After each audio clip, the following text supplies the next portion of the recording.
আপনি কিভাবে জিব্রাইল আলাইহিস সালামের নাম বলেন, কিভাবে উচ্চারণ করেন তার নাম? জিব্রিল, জিব্রাইল, জিব্রাইল, জিব্রাইল, জিব্রিল, এই 5 ভাবে তার নাম উচ্চারণ করা হয়। আর এটা বিভিন্ন কিরাতের মাধ্যমে বর্ণনা করা হয়েছে। ইল, ইল মানে আল্লাহ সুবহানাহু ওয়া তাআলা, এ নিয়ে কোনো মতপার্থক্য নেই। জিব্রা মানে বান্দা বা দাস, তাহলে জিব্রাইল অর্থ আল্লাহর দাস, সুতরাং এটা হলো তার নাম এবং নামের অর্থ। রসুল সাল্লাল্লাহু আলাইহি সাল্লাম এবং আল্লাহ সুবহানাহু ওয়া তাআলা কিভাবে তাকে সম্বোধন করতেন, এটা আসলে একটা মজার বিষয়। যখন আমি এই বিষয়ে গবেষণা করা শুরু করলাম, প্রথম দিন এটা দেখে খুব অবাক হলাম যে আমি বুখারী শরীফ থেকে জিব্রাইল আলাইহিস সালাম সম্পর্কে বর্ণিত সকল হাদিস সংগ্রহ করলাম। প্রথমে যে হাদিস জিব্রাইল আলাইহিস সালামের নাম উল্লেখ করা আছে, রসুল সাল্লাল্লাহু আলাইহি সাল্লাম বলেন জিব্রিল সাল্লাল্লাহু আলাইহি সাল্লাম। আমরা সাধারণত জিব্রিলকে আলাইহিস সালাম বলে সম্বোধন করি, যার অর্থ তার উপর শান্তি বর্ষিত হোক, কিন্তু রসুল সাল্লাল্লাহু আলাইহি সাল্লাম তার উপর সালাওয়াত পেশ করলেন সাল্লাল্লাহু আলাইহি সাল্লাম। রসুল সাল্লাল্লাহু আলাইহি সাল্লাম এটা করলেন জিব্রাইল আলাইহিস সালামের উচ্চ মর্যাদার কারণে। আর একটা ব্যাপার, রসুল সাল্লাল্লাহু আলাইহি সাল্লাম প্রায় তার নাম বলে তাকে সম্বোধন করতেন না। জানেন কিভাবে করতেন? তিনি বলতেন, যিনি আমার রবের নিকট থেকে আসেন। আল্লাহ সুবহানাহু ওয়া তাআলা বিভিন্ন উপায়ে তাকে সম্বোধন করেন, সবগুলো আমার পক্ষে বর্ণনা করা সম্ভব নয়, এটা আরেকটা বিশাল অধ্যয়নের ব্যাপার। যিনি আমার রবের নিকট থেকে আসেন, ইনশাআল্লাহ ভবিষ্যতে এই বিষয়ে আলোচনা করা যাবে। তবে সবচেয়ে কমন যে বিষয়টি আপনি পাবেন তা হল রূহ, স্পিরিট, শব্দটি আত্মা। আল্লাহ তাকে বলেন আর রূহুল কুদুস, পবিত্র আত্মা। আল্লাহ বলেন আর রূহুল আমিন, বিশ্বাসী আত্মা। আল্লাহ বলেন রূহানা, আমাদের আত্মা। আল্লাহ তাকে আরো ডাকেন রাসূলুন করিম, সম্মানিত বার্তাবাহক। সর্বশেষ আরেকটি নাম বলেই আমরা অগ্রসর হব সময় স্বল্পতার কারণে। এই নামটি আল্লাহ বা রাসূল সাল্লাল্লাহু আলাইহি সাল্লামের পক্ষ থেকে নয়, বরং ওয়ারাকা ইবনে নওফলের কাছ থেকে, যিনি ছিলেন খাদিজা রাদিয়াল্লাহু তাআলা আনহার চাচাতো ভাই। ওয়ারাকা বলেছিলেন ইনি হলেন আন-নামুস, আন-নামুস, যাকে মুসা আলাইহিস সালামের কাছে প্রেরণ করা হয়েছিল। জিব্রাইল আলাইহিস সালাম দেখতে কেমন ছিলেন? জিব্রাইল আলাইহিস সালাম বিভিন্ন রকম আকৃতি ধারণ করতেন। তিনি মানুষের আকৃতি ধারণ করতেন, আবার কখনো কখনো তিনি ফেরেশতার আকৃতিও ধারণ করতেন। রাসূল সাল্লাল্লাহু আলাইহি সাল্লাম বলেন, আমি জিব্রাইল আলাইহিস সালামকে দেখেছি আর তার ছিল 600 ডানা। রাসূল সাল্লাল্লাহু আলাইহি সাল্লাম বলেন, তিনি আল্লাহ প্রদত্ত একটি বিশাল সিংহাসনে উপবিষ্ট হয়ে সম্পূর্ণ দিগন্তকে ঢেকে ফেলতেন। রাসূল সাল্লাল্লাহু আলাইহি সাল্লাম আরও বলেন, ওই 600 ডানা শুধু ছড়ানোই থাকতো না, তার ডানাগুলো থেকে প্রতিনিয়ত মণিমুক্তা ঝরতে থাকত। আর তার ডানা রং ছিল সবুজ, তার পায়ের পাতার রঙও ছিল সবুজ। ফেরেশতার আকৃতিতে তাকে এমন দেখাতো। আর তিনি হলেন অন্য সকল ফেরেশতাদের চেয়ে আলাদা। মানুষ আকৃতিতে তাকে কেমন দেখাতো? জিব্রাইল আলাইহিস সালাম কয়েকজন মানুষের আকৃতি ধারণ করতেন, তাকে বিভিন্ন রকম দেখাতো। কিন্তু যখন তিনি রাসূল সাল্লাল্লাহু আলাইহি সাল্লামের নিকট আসতেন, তিনি সুনির্দিষ্ট একটি রূপ নিয়ে আসতেন। রাসূল সাল্লাল্লাহু আলাইহি সাল্লাম বলেন, দিহিয়া ইবন খলিফা আল কলবি রাদিয়াল্লাহু তাআলা আনহুর মতো দেখাতো। দিহিয়া রাদিয়াল্লাহু তাআলা আনহুকে একজন সুন্দর ফেরেশতা। দিহিয়া রাদিয়াল্লাহু তাআলা আনহুকে বলা হতো বনু কলবের ইউসুফ। ইউসুফ আলাইহিস সালাম সম্পর্কে মহিলারা কি বলেছিল? ইনি একজন সুদর্শন ফেরেশতা।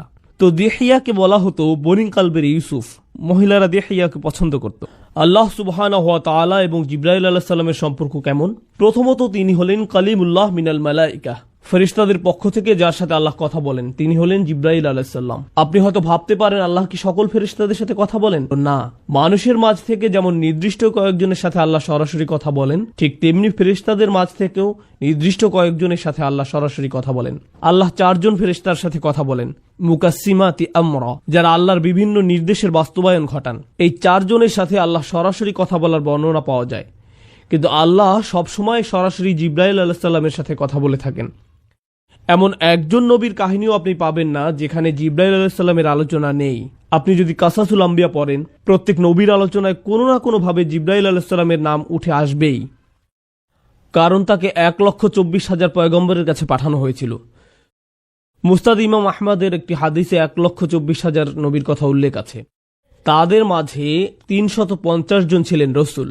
তাদের প্রত্যেকের কাছে জিব্রাইল আলাইহিস সালামকে পাঠানো হয়েছিল তাদেরকে শিক্ষা দেওয়ার জন্য, গড়ে তোলার জন্য, সমর্থন দেওয়ার জন্য, প্রতিরক্ষার জন্য। তিনি প্রথম থেকেই তাদের সাথে ছিলেন। তার আরেকটি উপাধি ছিল নাসরুল আম্বিয়া, তিনি ছিলেন নবীদের সাহায্যকারী। জিব্রাইল আলাইহিস সালামই ইব্রাহিম আলাইহিস সালামকে শয়তানের প্রতি পাথর ছুঁড়তে বলেছিলেন। আর আমরা সেই ঘটনার স্মরণে শয়তানের প্রতি পাথর ছুঁড়ি। সুবহানাল্লাহ। দেখুন সেই ঘটনার কত চমৎকার ঐতিহ্য আমাদের। জিব্রাইল আলাইহিস সালামই ইব্রাহিম আলাইহিস সালামকে হজের নিয়ম কানুন শিখিয়েছিলেন। কখনো কখনো জিব্রাইল আলাইহিস সালামের ভূমিকাকে স্পষ্টরূপে উল্লেখ করা হয় না। ইউসুফ আলাইহিস সালামের গল্পে কখনো কি জিব্রাইল আলাইহিস সালামের উল্লেখ পেয়েছেন? আপনি ইউসুফ আলাইহিস সালামের উপর বিশাল আলোচনা শুনতে পারেন, সেখানে হয়তো জিব্রাইল আলাইহিস সালামের কথা কখনো বলা হয় না, কিন্তু তিনি সেখানে ছিলেন। আয়াতে বলা হয় ওয়ালাম্মা বালাগা আশুদ্দাহু আতাইনাহু হিকমা ওয়া ইলমা। তিনি যখন প্রাপ্তবয়স্ক হলেন তখন আমরা তাকে প্রজ্ঞা এবং জ্ঞান দিয়েছি। এতে ইঙ্গিত পাওয়া যায় যে তার নবুয়ত অনেক কম বয়সে শুরু হয়। আল্লাহ এবং জিব্রাইল আলাইহিস সালামের সাথে তার সম্পর্ক অনেক কম বয়স থেকেই শুরু হয়। জিব্রাইল আলাইহিস সালামের সাথে হযরত ইউসুফের কখন প্রথম দেখা হয়?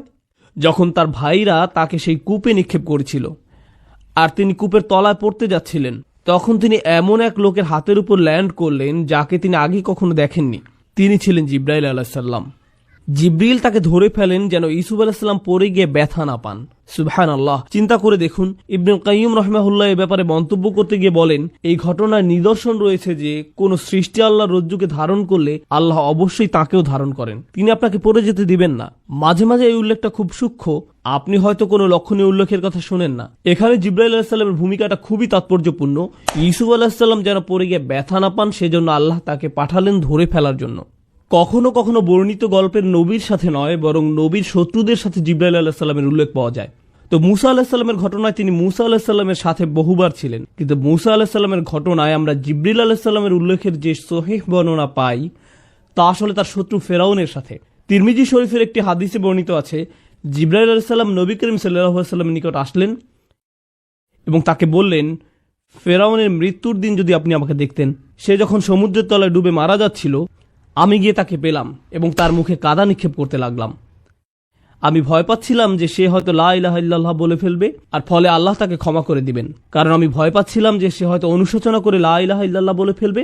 আল্লাহ সুবহানাহু ওয়া তাআলাকে জিবরাইল আলাইহিস সালামের চেয়ে বেশি কে চেনে? জিবরাইল আলাইহিস সালাম আল্লাহ এতই দয়ালু যে এমনকি ফেরাউনের মতো পাপিষ্ঠরও সুযোগ রয়েছে, আর তিনি আশঙ্কা করছিলেন যে ফেরাউনের এক মুহূর্তের অনুশোচনা তার হয়তো সারা জিন্দিগির অপরাধ মুছে দিতে পারে। জিবরাইল আলাইহিস সালাম চিন্তিত ছিলেন যে ফেরাউনের জন্য হয়তো একটা সুযোগ তৈরি হতে পারে। এখন জিবরাইল আলাইহিস সালাম কি ফেরাউনের ভাগ্য নষ্ট করে দিয়েছেন? না। আল্লাহ জিবরাইল আলাইহিস সালামকে বলেন, হে জিবরাইল, আমার ইজ্জত ও গৌরবের কসম, যদি সে আন্তরিকতার সাথে ক্ষমা চাইতো আমি তাকে ক্ষমা করে দিতাম। তার মুখে তোমার কাদা নিক্ষেপ কোনো কাজে আসতো না, আমি তবু তাকে ক্ষমা করে দিতাম। তার মুখে তোমার কাদা নিক্ষেপ কোনো কাজে আসতো না, আমি তবু তাকে ক্ষমা করে দিতাম। এখন দেখুন, আপনি হয়তো ভাবতে পারেন মুখে কাদা মারার কারণ কি? যখন পাপী ব্যক্তি মারা যায়, ফেরেশতারা তার মুখে আঘাত করতে থাকে। জিবরাইল আলাইহিস সালাম কেন ফেরাউনকে এত ঘৃণা করতেন? তিনি বলেন, আমি সেদিন থেকে তাকে ঘৃণা করতাম যেদিন সে বলেছিল, আমি তোমাদের শ্রেষ্ঠ প্রভু। হাদিসে আমরা জিবরাইল আলাইহিস সালামের একটা বিষয় দেখতে পাই, মাঝে মাঝে যখন জিবরাইল আলাইহিস সালাম রাসূল সাল্লাল্লাহু আলাইহি সাল্লামের কাছে আসতেন, তিনি বলতেন না আল্লাহ এটা বলেছেন, বরং তিনি বলতেন আল আলা, সর্বোত্তম প্রভু, সর্বোত্তম প্রভু। এতে আল্লাহ সুবহানাহু ওয়া তাআলার প্রতি জিবরাইল আলাইহিস সালামের অপরিসীম শ্রদ্ধার প্রকাশ পায়। পরিশেষে ইমরানের পরিবারের সাথে কোনো সময় জিবরাইল আলাইহিস সালামকে নবীর সাথে উল্লেখ না করে নবীর পরিবারের সাথে উল্লেখ করা হয়। তো আমরা মরিয়ম আলাইহিস সালামের ঘটনা জানি। মরিয়ম আলাইহিস সালাম মসজিদের বাইরে পূর্ব দিকের কোনো এক স্থানে যেতেন, মাকানান শারকিয়া। তিনি মাসে একবার মসজিদের বাইরে পূর্ব দিকের কোনো এক জায়গায় যেতেন।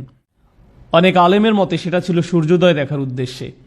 তিনি সেখানে গিয়ে সূর্যোদয় দেখতেন আর আল্লাহর জিকির করতেন। তিনি সেখানে মাটিতে দুটো লাঠি গেড়ে পর্দা টাঙিয়ে দিতেন, যেন এই খোলা জায়গায় মানুষ বুঝতে পারে এটা তার বসার জায়গা, কেউ যেন এটা নিকটে না আসে। তিনি অল্প